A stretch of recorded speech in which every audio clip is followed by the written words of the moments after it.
बिस्मिल्लाहिर्रहमानिर्रहीम। तो बेटा आपको यहाँ बुलाने का मकसद सबसे पहला यही है कि कि आप पेपर एग्जामिनर को प्रेजेंट किस तरह करेंगे, क्योंकि अगर प्रेजेंटेशन अच्छी नहीं होगी तो एग्जामिनर की मेंटालिटी इस तरह की होती है कि वो पहले पेपर चेक करता है कि इस बच्चे की प्रेजेंटेशन किस तरह की है। अगर प्रेजेंटेशन अच्छी है तो अंदर वट जो भी कुछ लिखा हुआ है वो पहले कहते कुछ ना कुछ इसमें बात जरूर है।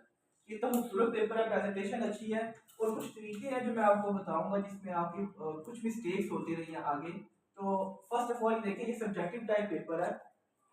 सब्जेक्टिव टाइप पेपर है उससे देखें कि हर चीज को किस तरह अंडरलाइन पहले किया हुआ है। पेपर का अगर पहले पूरा फॉर्मेट देखें तो मार्जिन लाइन है जो कि जो बोर्ड का पेपर होता है उसमें मार्जिन लाइन कोई नहीं होती, आपने खुद लगानी होती है। और मार्जिन लाइन देखें पहले किस तरह कट मार्कर यहाँ पे यूज किया हुआ है, बोथ साइड मार्जिन लाइन है, प्लस उसके साथ जो हेडिंग्स दी है। सब्जेक्टिव टाइप पेपर है, सेक्शन 1 है, ये भी डिटेल आपने बता दी कि सेक्शन 1 हम जो है वो सिलेक्ट किया हुआ है, किस चीज का किया हुआ है, शॉर्ट आंसर हमने किए हैं, प्लस क्वेश्चन कौन सा है। यहाँ पे सबसे बड़ी प्रॉब्लम है कि आपकी तरफ आती है कि क्वेश्चन कौन सा है। एग्जाम जो क्वेश्चन पेपर होता है उसका क्वेश्चन नंबर 1 होता है, जबकि आप लिखते हैं क्वेश्चन नंबर 2। देखिए आपको पता हो कि एमसीक्यू जो होता है उसका क्वेश्चन नंबर 1 होता है।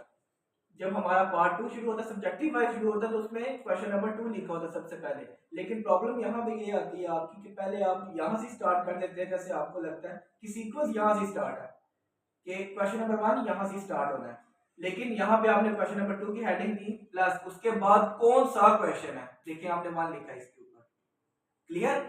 फिर question detail, electric intensity question है, नेक्स्ट सब ये हेडिंग्स के नीचे अंडरलाइन है। यहाँ पे अब देखिए क्वेश्चन की तरतीब किस तरह की हुई है। अगर मैं ये आपको क्वेश्चन दूं ये लिखे तो 2 लाइनों में इसका आंसर आप लिख के ठीक है। 2 नंबर के लिए हमें ये जरूरी है कि हम उस क्वेश्चन को थोड़ा सा 2 नंबर का बनाए भी। फॉर एग्जांपल इसमें इलेक्ट्रिक इंटेंसिटी की सबसे पहले उन्होंने डेफिनेशन लिखी है, फिर उसका फॉर्मूला लिखा है और फिर डायरेक्शन लिखी है, देन उसकी यूनिट भी लिखी है।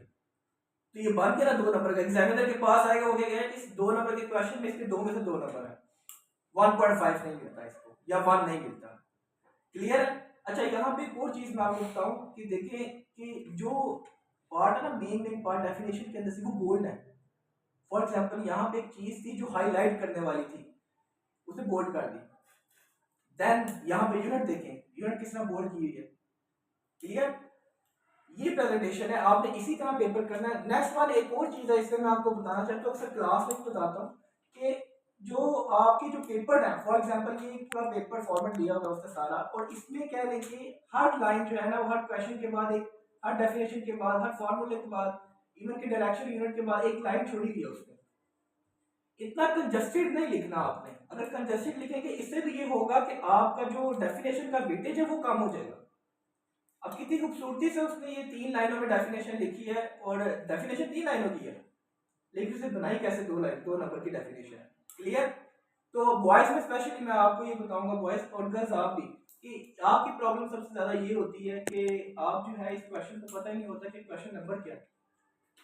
क्वेश्चन नंबर लाजमी रखें, ठीक है। देखें जो क्वेश्चन पेपर पे है वही आपने क्वेश्चन नंबर यहाँ पे लिखना है, ये नहीं कि उसका सीक्वेंस वाइज आप अपने से लिखना शुरू कर दें, क्लियर, अंडरस्टैंड किया आपने।